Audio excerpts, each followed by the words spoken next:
Now we continue with Hosea today, and this is where we start going into, yesterday we saw this kind of a positive response, but this is where we start going into the end of Israel, 2,800 years ago.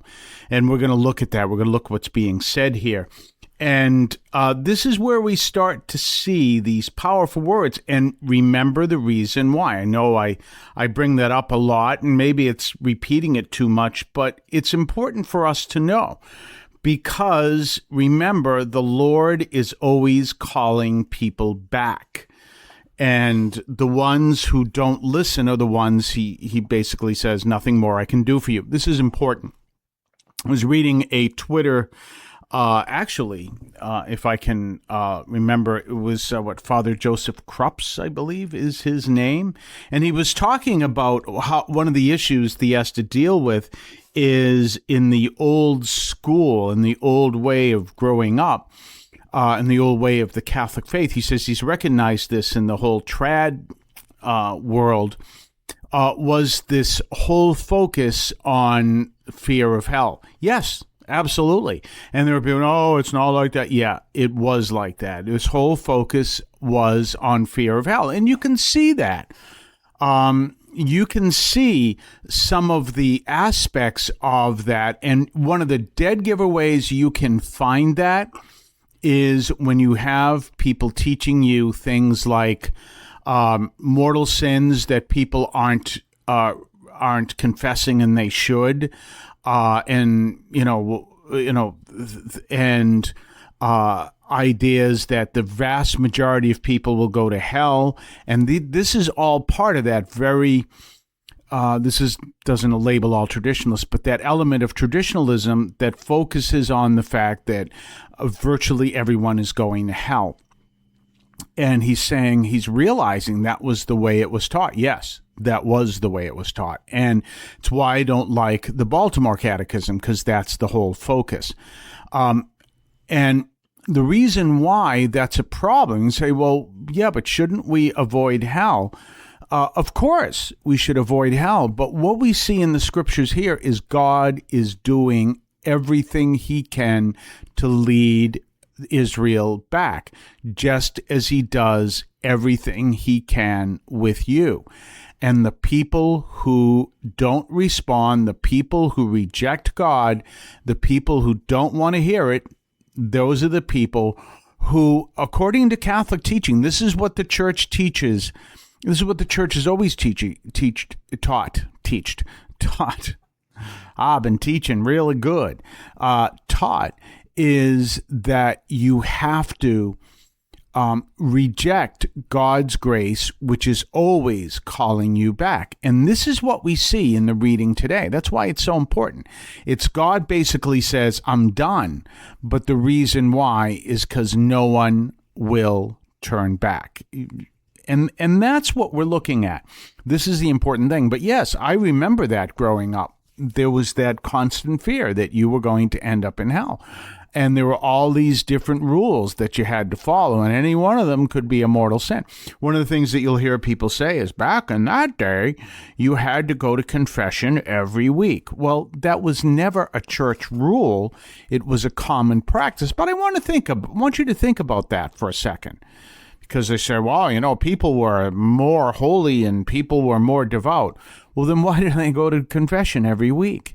They're declaring their sinfulness, and so they had sinful practices during the week. And remember, it is Catholic teaching that you only have to confess your mortal sins. So they turn and say, they were more devout back then.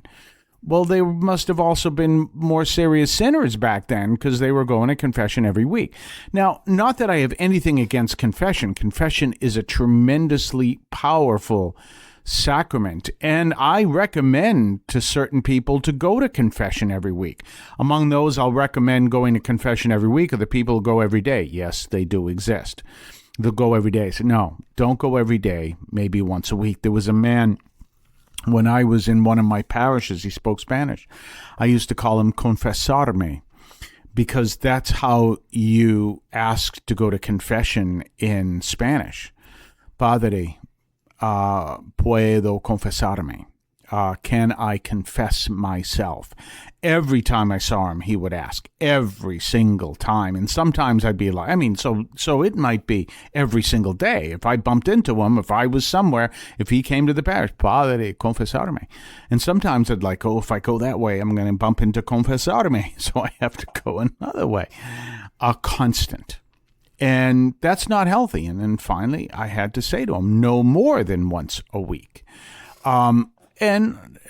People may have an addiction, and I would say, with your addiction, go once a week. It's a very powerful tool against addiction.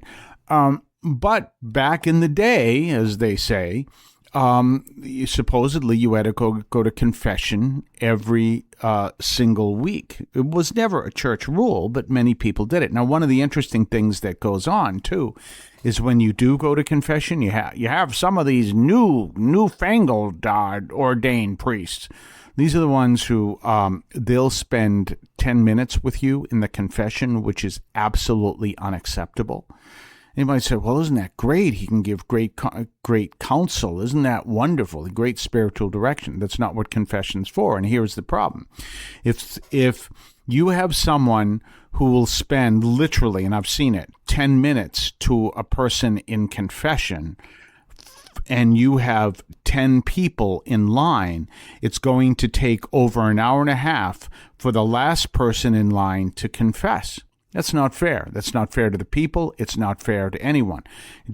Confessions should not take a lot of time unless there is no one else on the line. You can take all the time you want, but if you have a line out there, you should never do that. And these guys who start giving this whole long confessions, they have no right to do that. So anyway, but the confession itself is a great sign of God calling us back. So excuse me, I just actually inhaled some popcorn.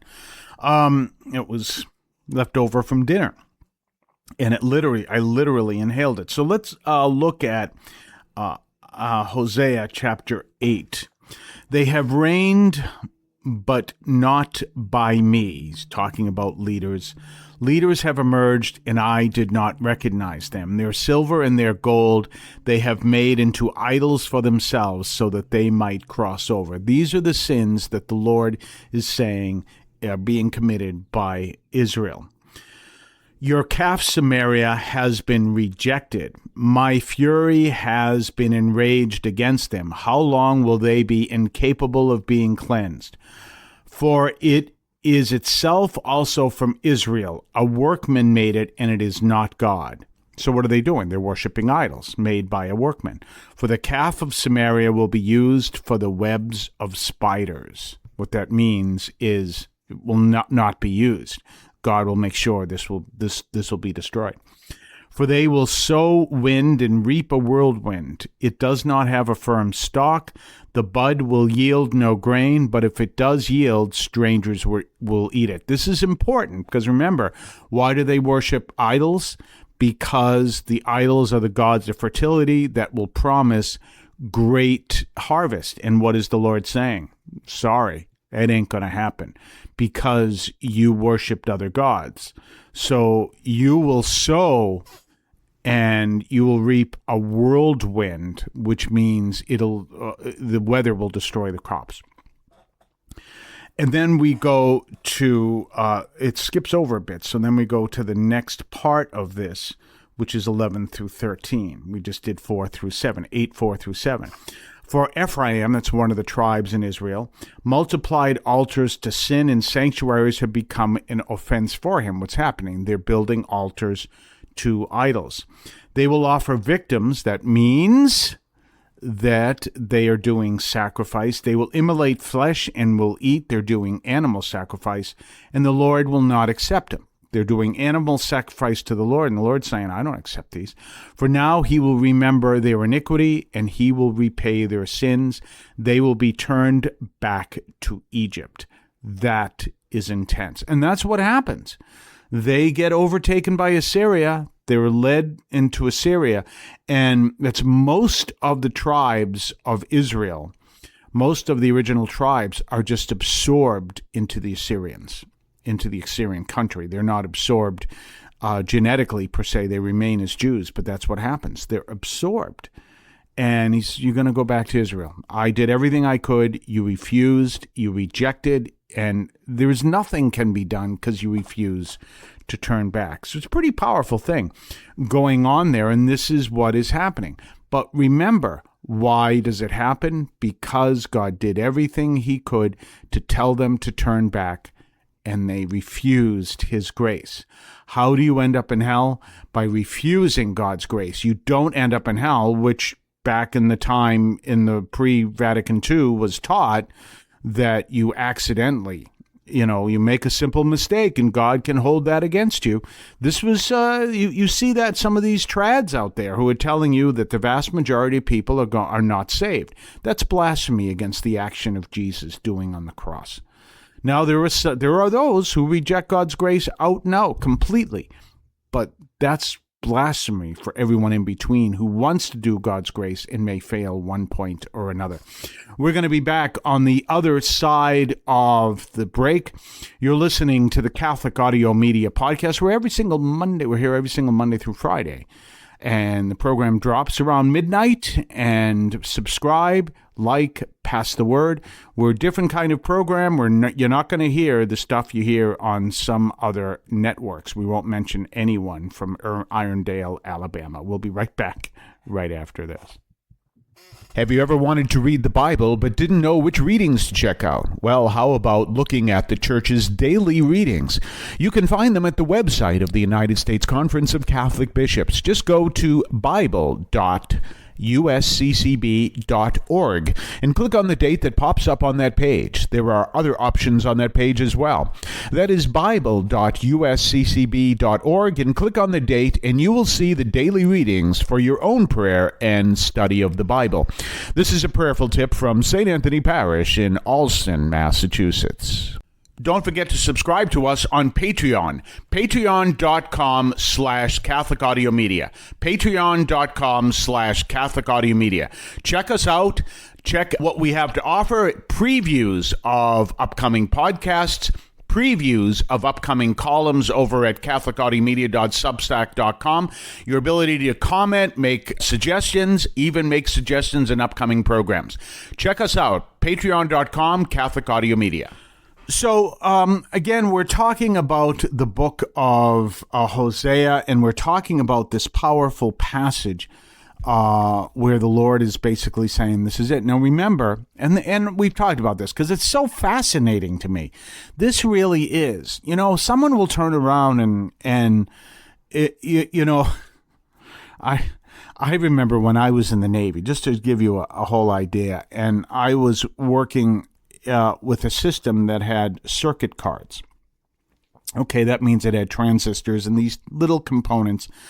And as I've told you before, we had 50 units, all the size of refrigerators, that were filled with circuit cards.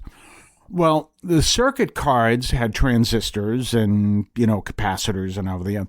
The circuit cards replaced the circuits that you will find in really old radios and really old computers and really old equipment, and those were tubes, okay? Those were tubes back in the 40s and the 50s, probably the 40s and the 50s, and before in the 40s and 50s, you had tubes. And I remember a Navy chief talking about the older sailors, he says, and if you ever have to deal with them, you'll have to deal with some clown who's going to tell you, transistor, is that anything like a duodiode? Which would have been a tube, right? Well, diodes were actually also these little things. Now, all of that is in IC chips. I mean, we could have actually replaced a transistor. Now, they're all IC chips. You have to replace the chip. That would be the equivalent, if I said to 56 units, that would be the equivalent of replacing an entire unit at least, is replacing one chip. It's amazing. It's actually more than that, but thinking this through. So we think of that being in the past, of being old-fashioned and everything else, I mean, I love to use I love to play the old man card, Oh, I'm sorry, I'm 67. I don't know how to use these. Oh, let me show you, sir. And they do the whole thing for you. Yeah, that works pretty well. I had a phone case that was replaced that way. It was kind of hard to work with it. Oh, I'm sorry. Literally, I said this at the T-Mobile in Harvard Square. This is probably about 10 years ago. Oh, I'm sorry. Well, it was 7 years ago. I'm sorry. I'm 60. Oh, sir, we'll take care of that. We'll show you how to do it, because I couldn't figure out how to do this thing. Yeah, I really did that. And we can look back at, the people can look at me as a baby boomer and say, you came from a technology that's beyond, that we don't even understand, VCRs and all the other stuff. And we don't understand, someone was saying, tell me something that you thought rich people had when you grew up as a kid. And I said, remote control TV. A TV that came with a remote control meant you were rich when I was a kid. Not even color TV. The color TVs automatically came with a remote control, but if you had a TV with a remote control, you were rich. And that's the way it was when I was a kid. Now we're talking about a connection to 2,800 years ago, and we're reading it like it's happening today. That fascinates me. Of course, I studied biblical archaeology at Harvard Divinity School, didn't get a degree in it. I took a course in it, but it was still fascinating. And I still read biblical archaeology documents, and it's fascinating to see this. And you can take a look at this time in the past. And you can read it like it's today in a sense, because some of the things are relevant today, even though it's 2,800 years ago. It's fascinating. Absolutely fascinating. Well, that's part of the issue that we're looking, because humanity does not change. I know it's really trite, and I really hate it when I hear people say that, well, that was back when the earth was just a young 3 million years old. Oh, please. I hate that. It just sounds so trite. But we can look at some of the great changes that happened in our history, and we realize that our history has not changed much in so many years. And then it's changed radically in so many other years. I listen to you all know my habits. On Saturday nights, I listen to the Grand Ole Opry, which is known as the world's oldest running radio show, still running radio show. It's only, now it's in 101st year, only 100 years ago. In 100 years ago, they didn't really have radio shows because radio was so new. There were literally people like they did with the internet trying to ask the question, well, how do we make money with this thing? And now, of course, we found out. And then eventually TV. But we only have to go back 100 years and we start to see a lifestyle that wasn't that much different for thousands of years. If you really think about it, how long is electricity? That's what changed a lot of things. How long has electricity been around? Only about maybe 150 years. How long has the telegraph been around? Maybe about 130 years. How long has the train been around? Again, these things that caused great changes have not been around for a total of more than 200 years. And we can look at that and see that, and we can see how much the world was very similar for thousands of years, and how we as humans haven't changed as much as our technology has changed. We're still the same. We're still the same people. We still do the same things. We still see the ways to be. And we're seeing that. And it's fascinating that you look at that. It's fascinating that you recognize the way people were and in 2,800 years ago and how easily we can be the same. And in many cases, maybe are. I look at some of the issues going on in our country right now, and you see some of these great mobs, and you go, that probably would look like that when they were having problems back 2,800 years ago. You probably had that same kind of issue. Maybe not with guns, certainly could have done it with swords, and go people acting the same. Amazing. you can see that whole concept of, hey, we want to build a system where we can be as rich as we want to be. Well, what do you do with the people who can't be part of the system?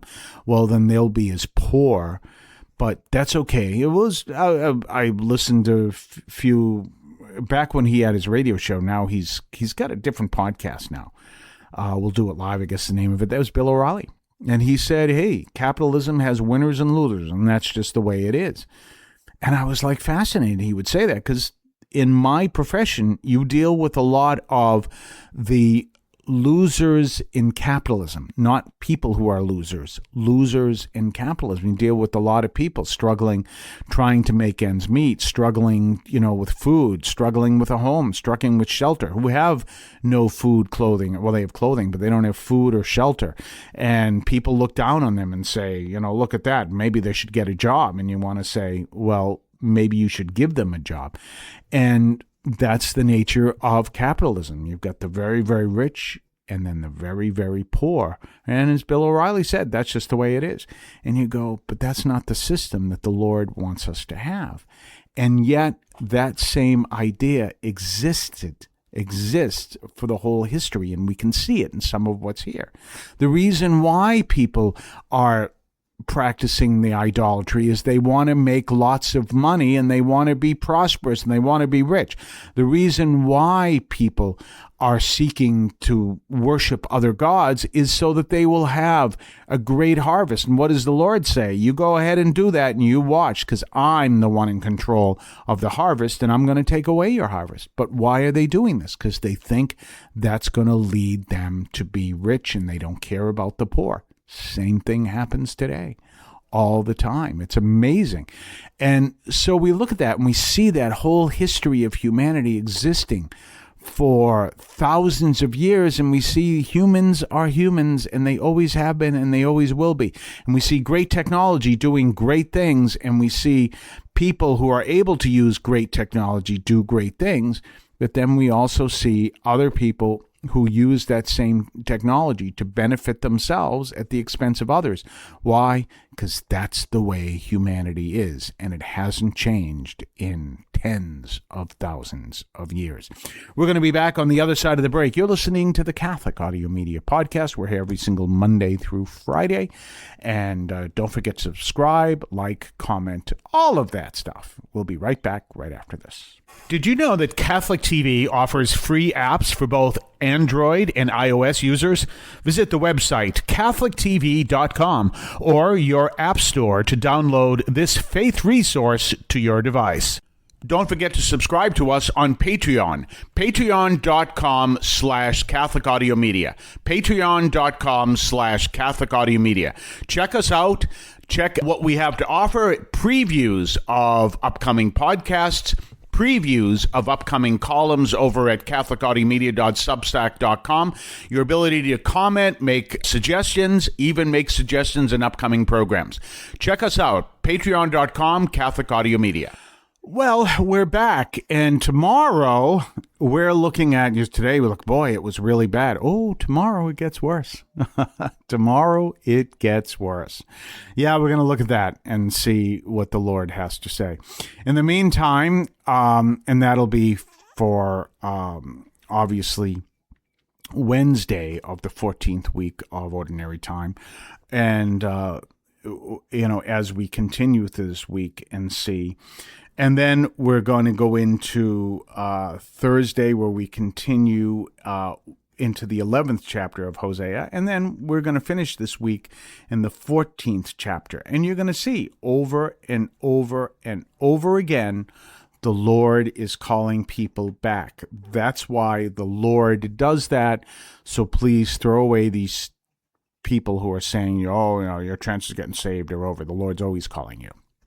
Yeah, you know the real is back. Father Carr Chaplain from the city of champions, dropping daily reflections coming straight from the field. The raw truth revealed for the strong-willed. It's the Greatest Act of Defiance podcast with your host Father Carr, a message built to last. The Greatest Act of Defiance podcast. That's right, the Greatest Act of Defiance. Word up. Word up. Word up. Catholic teaching in this podcast is reflected and presented as accurately as possible. The opinions expressed are those of the participants and do not necessarily reflect those of the Archdiocese of Boston or any other institution.